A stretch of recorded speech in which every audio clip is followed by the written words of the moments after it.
Is it really possible for a tiny tweak to your morning coffee routine to ignite your metabolism and put your body into full fat-burning mode for the rest of the day?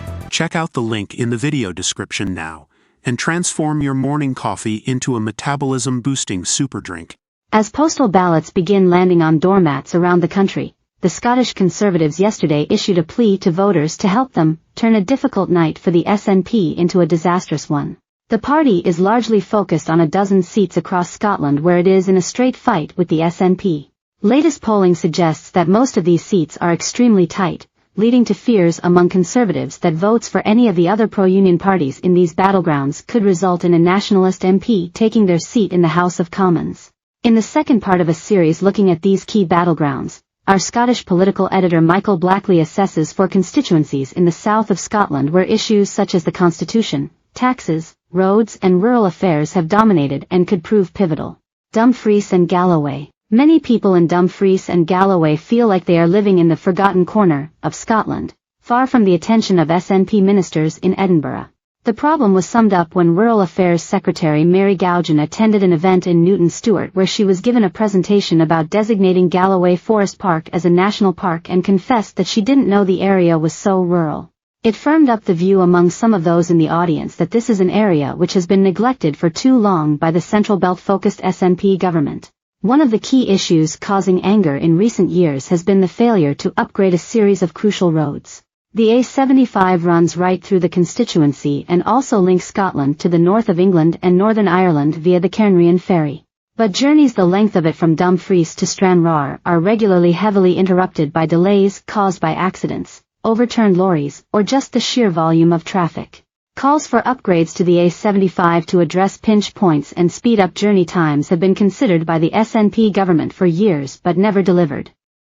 But the UK government has now designated it as a key road of UK-wide importance following its Union Connectivity Review and has committed £8 million of funding for a feasibility study looking at improvements. SNP ministers were initially resistant to any intervention from UK ministers to address pinch points because road upgrades are devolved, but in more recent months they have entered more productive discussions. Similar concerns are also raised about inaction on other problem roads in the surrounding area, including the A77. Key industries in the area include farming, fishing and forestry, and in each of these sectors there is a concern about policies coming from Holyrood and cuts to key budgets. In common with other rural areas, recruitment is an issue for hospitals, GP surgeries and other public services, leading to even greater problems with treatment delays and difficulties securing appointments. The problems are exacerbated by the SNP forcing people earning more than £28,850 to pay the highest taxes in the UK. Some living in the constituency work across the border in places such as Carlisle, and have to pay more tax than their work colleagues. Since 2017, the constituency has been represented by Alistair Jack, who arrived late to politics but quickly gained a good reputation and was first handed the role of Scottish Secretary when Boris Johnson became Prime Minister in 2019.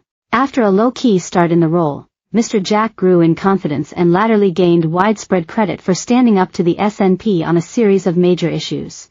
He used Section 35 powers to stop the SNP's gender reforms from gaining royal assent and stood up for cross-border trade by ruling that a standalone deposit return scheme could not gain an exemption from UK internal market rules unless it eventually became part of a UK-wide scheme. Mr. Jack has announced his decision to stand down at the election, but the Tory candidate is one of his trusted special advisers, John Cooper, who previously worked for newspapers including the Scottish Daily Mail. He also latterly edited the Whig Townshire Free Press, where he once worked as a trainee reporter 40 years ago. The SNP heavily targeted the seat in 2019 and saw its vote share soar by 8.2%, but Mr. Jack retained it with a slender majority of 1,805. While the SNP has not appeared to throw resources at the seat this year, it could still W.